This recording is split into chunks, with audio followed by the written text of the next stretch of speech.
दोस्तों Pakistan social media पे दो चीजें बहुत चल रही हैं। एक ये कि बाबर आजम क्रीज पर खड़े थे तो सरफराज अहमद ने कहा कि इन्हें बाबर बाबर करने दो, बाबर 40 ओवर खड़ा रहे कोई मसला नहीं, दूसरी एंड से बल्लेबाज आउट होते जाएंगे। एक ये बात। दूसरी बात ये कि Haris Rauf fast bowler batting को आए और उन्होंने अपनी मुखालिफ टीम के कप्तान और पाकिस्तान टेस्ट टीम के नायब कप्तान सऊद शकील को कहा कि मेरा तस्मे बांधो, मगर सऊद शकील ने तस्मे नहीं बांधे। ये दो बातें। इसमें पहले सऊद शकील वाली बात पे आ जाते हैं। दोस्तों जो सऊद शकील वाली बात थी उस बेचारे को ऐसे ही काफ़ी लोग तनकीद का निशाना बना रहे हैं कि ये इतना इसमें अकड़ आ गया है, कप्तान बन गया है चैंपियंस कप के अंदर, तो ये कर रहा है वो कर रहा है, देखें कर देखें, एक ने कह दिया तस्मे बांध दो। ये स्पोर्ट्समैन स्पिरिट है, कोई भी हो कहते हैं तो तस्मे बांध देने में कोई फर्क नहीं है, कोई हर्ज नहीं है। मगर आपने एक चीज़ नोट नहीं की, मीर हमजा बॉलिंग कर रहे थे और डेथ ओवर चल रहे हैं। जब मीर हमजा बॉल करा के आ रहे हैं पिच की तरफ तो सऊद शकील अपने बॉलर की तरफ जा रही हैं, he is captain of the team, वो उनको कुछ कहने जा रहे थे। जब हारिस रऊफ ने उनको कहा कि तस्मे बांध दो, उन्होंने साहबजादा फरहान को आवाज दी कि यार इनके तस्मे बांध दो। अभी ऐसा तो नहीं है कि वो अपने बॉलर को कुछ कहना है, एक मैसेज देना है और वो मतलब रोक लें बॉलर को, एक मिनट तू रोको, पहले मैं तस्मे बांधना, बाद में तुम गाल दासना, ऐसा नहीं होगा। मतलब एक तस्मे बांधने के लिए मीर हमजा भी रुक जाए, सऊद शकील भी रुक जाए, तस्मे बांधे और फिर वो जाके बात करें तो बेहतर था। उसने साहबजादा फरहान को कह दिया प्लीज आप तस्मे बांध दो, उसने तस्मे बांध दी। इसमें कोई इतना वेल बचाने की या उनकी अक्कड़ वाली या कोई ऐसी बात है नहीं, और ना ही कोई स्पोर्ट्समैन स्पिरिट की बात होती है। सब आपस में खेलते हैं, आपस में दोस्त हैं, बट उनको कोई इंपॉर्टेंट बात करनी थी जो कि मीर हमजा के साथ वो कर रहे हैं। तो ये क्या फर्क है? अगरचे उसमें हारिस रऊफ ने भी बीच में थोड़ा किया कि यार तुम्हें कह दिया तो बांध देता, मतलब रैक्टर उन्होंने ऐसा किया। खैर ये चीज़ ये थी। अब दूसरी चीज़ पे आते हैं।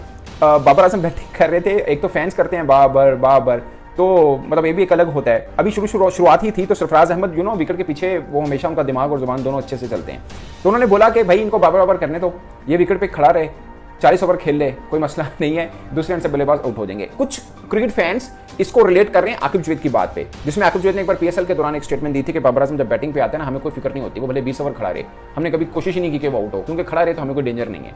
कुछ लोग इस बात से रिलेट कर रहे हैं, अगरचे बाद में आकिब जुवैद ने कहा कि मैंने मजाक किया था।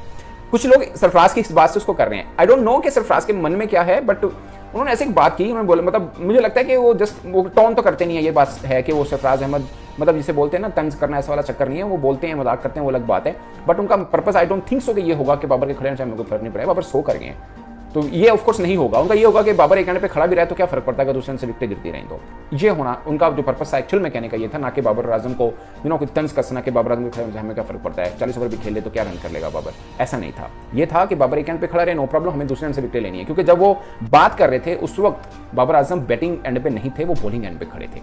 उस वक्त यासिर खड़े थे बैटिंग एंड पे, तो वो यासिर को एक्चुअल में मतलब सुना रहे हैं ना कि ठीक है दूसरा थोड़ा तेज हो, यानी वो हो सकता है उनको थोड़ा खुजली दिला रहे हो कि यासिर के अच्छा तुझे कुछ नहीं समझ, मैं तुम दास पे मतलब थोड़ी गर्मी दिलाना ये वो, और ये है। अदरवाइज ऐसा नहीं है कि सरफराज, मतलब ये मैं उस बेस पे कह रहा हूँ जितना मैं सरफराज को समझता हूँ, बहुत मतलब मुझे आई डोंट थिंक सो कि वो इस तरह करेंगे किसी की चेजाबाजी हो रही है। वो हाँ थोड़ी गर्मी दिलाएंगे, वो दूसरे बल्लेबाज को दिलवा रहे हैं और वो दिलवाएंगे, वो हमेशा विकेट के पीछे ऐसे ही कर रहे होते हैं। बाई चांस ऐसा है कि इस वक्त आवाज़ थोड़ी ऊंची थी और सब प्लेयर सुन रहा था। आजम ने शो किया है और उसके ऊपर भी एक के काफ़ी हो रहा है कि बाबर आजम का शो हो गया, इससे पहले वो 50 भी की थी और ये वो बाबर आजम 2 बरसों से शो नहीं कर पा रहे हैं, तो उनका शो आया है। मतलब बहुत से जो उनके फैंस हैं बाबर आजम के वो चीज़ से खुश हैं कि बाबर आजम का बल्ला फिर से रन उगलना शुरू हो गया। लेकिन कई इसके ऊपर फैंस का रिएक्शन ये भी आता है कि भाई डोमेस्टिक में तो कर लिए हैं, मगर क्वालिटी बॉलिंग के सामने क्या बाबर अपना बल्ला यूं लहरा सकेगा शो करने के बाद, ये सबसे बड़ा क्वेश्चन मार्क है। आई थिंक बाबर आजम को कुछ लोग शायद बहुत अंडर एस्टिमेट कर रहे हैं, इनमें से ज़्यादातर वो लोग हैं जिन्होंने पहले उनको बहुत ओवर रेट किया था शायद, क्योंकि बाबर आजम पाकिस्तान के बड़े बल्लेबाज हैं, इसमें कोई शक नहीं है। बाबर आजम वर्ल्ड रैंकिंग में नंबर 1 पे भी रहे हैं, काफ़ी लंबे टाइम पीरियड पे रहे हैं, इसमें भी कोई शक नहीं है।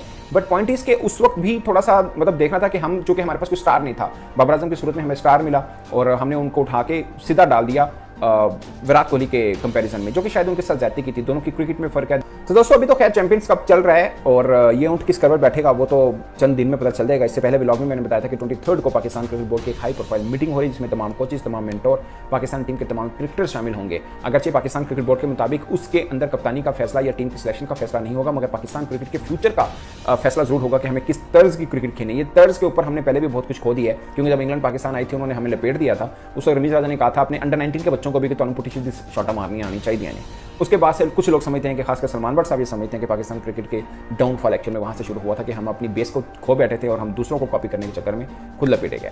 अब 23 को क्या फैसला होगा, पाकिस्तान क्रिकेट बोर्ड ये कह रहा है कि हमें एक ही तर्ज की क्रिकेट खेलनी हो, चाहे हम अंडर 19 पे खेल रहे हो, चाहे हम फर्स्ट क्लास खेल रहे हो, चाहे हम डोमेस्टिक का किसी भी इवेंट का खेल रहे हो, चाहे हम इंटरनेशनल खेल रहे हो। जो हमें पैटर्न बनाना है उस सांचे के अंदर तमाम खिलाड़ी को अपने आप को ढालना पड़ेगा और उसके बाद जाकर ऑफकोर्स कप्तानी के मामले को बातचीत भी होगी और फिर पाकिस्तान टीम की अनाउंसमेंट भी होगी, जो कि इंग्लैंड के खिलाफ टेस्ट सीरीज के लिए हमारा स्क्वाड बनेगा।